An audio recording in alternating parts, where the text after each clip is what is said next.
Hello guys, welcome to another video of stock market friends. Aritas vinyl limited कहजे का IPO का day 3 का subscription open हो रहा है। जानेंगे लाइव सब्सक्रिप्शन जीएमपी कितना चल रहा है, लिस्टिंग कितना मिलेगा, परफॉर्मेंस कैसा है, अप्लाई करें या फिर नहीं, लास्ट डे है तो फाइनल डिसीजन क्या लेना चाहिए, इन सभी पॉइंट्स को डिस्कस करेंगे। और ये कोई रिकमेंडेशन वीडियो नहीं है, जो भी फाइनल डिसीजन होगा अपने रिस्क पर लीजिएगा। चलिए फ्रेंड्स, वीडियो को स्टार्ट करते हैं। आईपीओ जो है 16 को ओपन हुआ था, 20 जनवरी आज के दिन क्लोज किया जा रहा है। 23 जनवरी लिस्टिंग डेट रखा गया है। 10 रुपीज का फेस वैल्यू और 40 to 47 रुपीज पर शेयर की प्राइस बन। 3000 शेयर्स की lot size, fresh capital OFS का combination, book built IPO 38 crore का इशू साइज, 79.8 लाख शेयर्स का इशू किया गया है। Giriraj stock broking market maker है। फ्रेश कैपिटल है, बुक बिल्ड आईपीओ और फ्रेश कैपिटल 31 करोड़ का, ऑफर फॉर सेल 5 करोड़ का। बीएसई एसएमई प्लेटफॉर्म पर लिस्टिंग किया जा रहा है। अलॉटमेंट डेट 21 जनवरी, 22 जनवरी रिफंड रिलीज किया जाएगा। शेयर्स डीमैट अकाउंट में क्रेडिट होगा। 23 जनवरी का लिस्टिंग डेट रखा गया है। ऑफर जो दिया गया क्यूआईबी ओनली 1% का, बिग एचएनआई 25, स्मॉल एचएनआई 12.5 और रिटेल में 56.5% ऑफर दी गई है। रिटेल ओनली 2 लॉट अप्लाई कर सकते हैं। 6000 शेयर्स मिलेंगे, 2.8 लाख रुपीज पे करना पड़ेगा। Small HNI minimum 3 lot apply कर सकते हैं, 4.2 लाख रुपीज पे करना पड़ेगा। मैक्सिमम 7 लॉट अप्लाई कर सकते हैं, 9.9 लाख रुपीज पे करना पड़ेगा। Big HNI minimum 8 lot apply कर सकते हैं, 11.3 लाख रुपीज पे करना पड़ेगा। मैक्सिमम कोई लिमिट नहीं है। हाँ, रिटेल में अगर 5 टाइम सब्सक्राइब होता है तो लॉटमेंट ओनली 1 लॉट होगा, उससे ज्यादा लॉटमेंट नहीं होगा। स्मॉल एचएनआई में 10 टाइम होता है तो लॉटमेंट ओनली 3 लॉट होगा। बिग एचएनआई में 15 टाइम होता है तो लॉटमेंट ओनली 8 लॉट किया जाएगा। इससे ज्यादा लॉटमेंट के चांसेस कम है। अब अगर हम इसके सब्सक्रिप्शन की बात करें तो कंपनी में सब्सक्रिप्शन जो देखने को मिला है, क्यूआईबी कोई सब्सक्राइब नहीं किया डे 1 में। एचएनआई की बात करेंगे, बिग एचएनआई 1.18 टाइम, जो कि सिर्फ बिग एचएनआई और रिटेल में ही सब्सक्राइब किया। बिग एचएनआई 1.18 टाइम सब्सक्राइब, जो कि फुल्ली सब्सक्राइब हो चुका है। 19.9 लाख शेयर्स ऑफर था, 23.58 लाख शेयर्स बीट किया, 11.1 करोड़ का। स्मॉल और रिटेल में 1.78 टाइम सब्सक्राइब, जो कि ओवर सब्सक्राइब है। 45.12 लाख शेयर्स का ऑफर था, 80.2 लाख शेयर्स का बीट किया, 37.7 करोड़ का। लेकिन स्मॉल एचएनआई अंडर सब्सक्राइब है 71% का, 7.1 लाख शेयर्स का बीट किया, 3.3 करोड़ का। और यहाँ पे गैस सिर्फ और सिर्फ रिटेल और बिग एचएनआई में ही फुल्ली ओवर सब्सक्राइब देखने को मिला है। मतलब कि बिग एचएनआई में फुल्ली थोड़ा ज्यादा हुआ है, लेकिन रिटेल में ओवर सब्सक्राइब है। लेकिन स्मॉल एचएनआई अंडर सब्सक्राइब और क्यूआईबी तो बिल्कुल सब्सक्राइब नहीं। और क्यूआईबी का लास्ट डे में डिसीजन लेते हैं कि अप्लाई करना चाहिए या फिर नहीं। टोटल हुआ फुल्ली से थोड़ा ज्यादा सब्सक्राइब 1.46 टाइम का, 1.1 करोड़ शेयर्स बीट किया, 52 करोड़ का, 1437 एप्लीकेशन सबमिट किया है, जो कि गाइज कंपनी लगभग फुल ओवर सब्सक्राइब देखने को मिल रहा है। अगर हम इसके जीएमपी की बात करें तो कंपनी का जीएमपी 0 रुपीज का, which mean company flat debut या तो डिस्काउंट लिस्टिंग कर सकता है, मतलब कि निगेटिव लिस्टिंग हो सकती है गाइस। बिजनेस पर मैं ज्यादा कुछ बात नहीं करूंगा, मैंने ऑलरेडी इस पर वीडियो बना रखा है। जो कि टेक्निकल टेक्सटाइल्स जैसे आर्टिफिशियल लेदर, जो कि पीवीसी कोटेड लेदर के नाम से जाना जाता है, इसका मैन्युफैक्चरिंग में इंगेज है।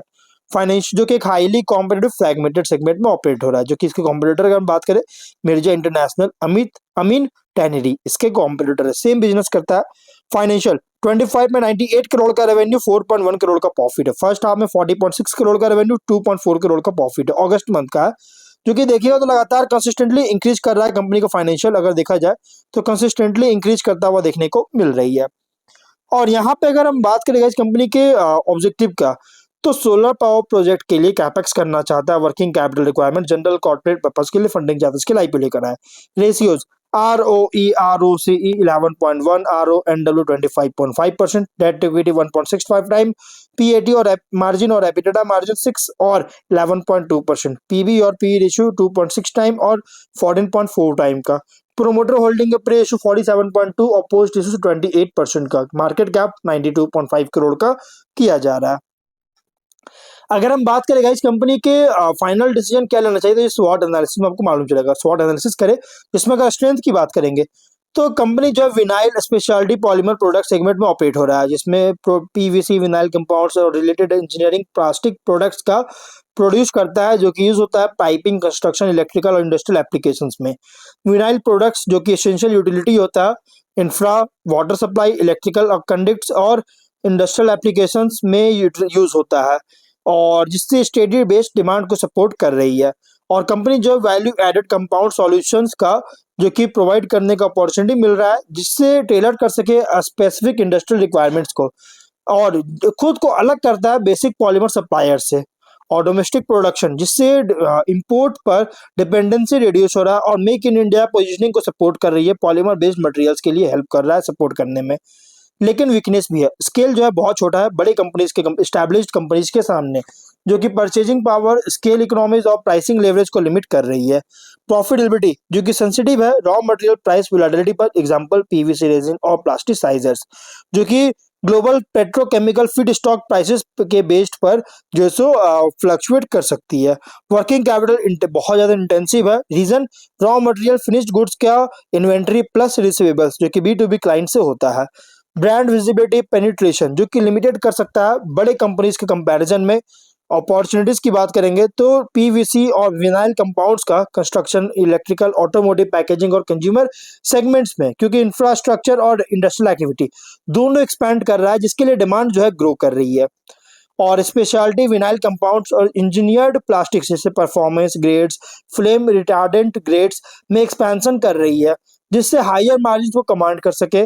और neighbouring markets global polymer users में एक्सपोर्ट कर रही है जिससे रेवेन्यू को डाइवर्सिफाई कर सके डोमेस्टिक डिमांड साइकिल्स के अलावे। सिर्फ डोमेस्टिक पर ही फोकस नहीं है गाइस, डिपेंड नहीं करता है बल्कि अब एक्सपोर्ट भी करती है।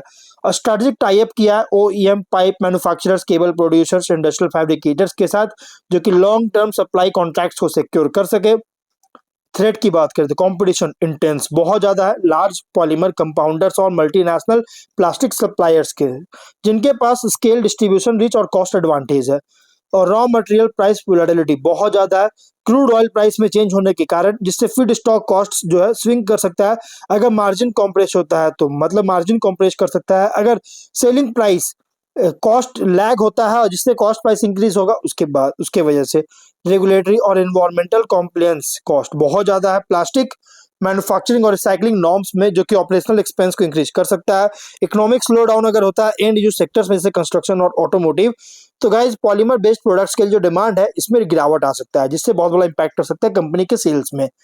पीयर कॉन्टेक्स्ट फाइनल डिसीजन क्या लेना चाहिए, देखिएगा बड़े कंपनी से कंपेयर करेंगे और पीवीसी कंपाउंडर मैन्युफैक्चरर से कंपेयर करें तो गाइस ये जो कंपनी है ना स्मॉलर है, बहुत ज्यादा छोटी कंपनी है लेकिन स्पेशलाइज्ड बहुत ज्यादा है। लेकिन एडवांटेज जो है ना लाई करता है, डिपेंड करता है कस्टमाइज्ड कंपाउंड जो ऑफर कर रहा है इस पर, लेकिन स्केल और डिस्ट्रीब्यूशन ब्रेथ लिमिटेड होने के कारण गाइस कंपनी के लिए एक थोड़ा सा ब्लॉकेज हो सकता है एक तरह से। और अगर हम मिड टीयर से कंपेयर करेंगे तो product quality, custom solutions, cost control पर compete कर रहा है। लेकिन सक्सेस भी तभी होगा एग्जीक्यूशन, रॉ मटेरियल सोर्सिंग और कस्टमर रिलेशनशिप बेटर करेगा, उसके बाद सक्सेस देखने को मिलेगा, इस आईपीओ में देखने को मिल सकता है। इन्वेस्टर के लिए आईपीओ जो है रिप्रेजेंट कर रहा है cyclical industrial competitive materials play जो कि टाइड है पॉलीमर डिमांड पर। इंफ्रास्ट्रक्चर इंडस्ट्रियल सेक्टर्स में ग्रोथ प्रोस्पेक्ट्स भी तभी होगा जब डिमांड एक्सपेंशन होगा, कॉस्ट डिसिप्लिन होगा, कॉम्पिटिटिव पोजीशन खुद को करेगी। अदरवाइज गाइस बहुत ज्यादा इंपैक्ट कर सकते हो। ओवरऑल गाइस कंपनी जो आईपीओ है ना बहुत ही रिस्की आईपीओ, प्राइस बैंड भी बहुत ज्यादा रखा गया आईपीओ का, तो फाइनल डिसीजन जो भी लीजिएगा आप अपने रिस्क पर ही लीजिएगा। ये कोई रिकमेंडेशन वीडियो नहीं, तो मिलते हैं नेक्स्ट वीडियो में, टिल देन बाय बाय।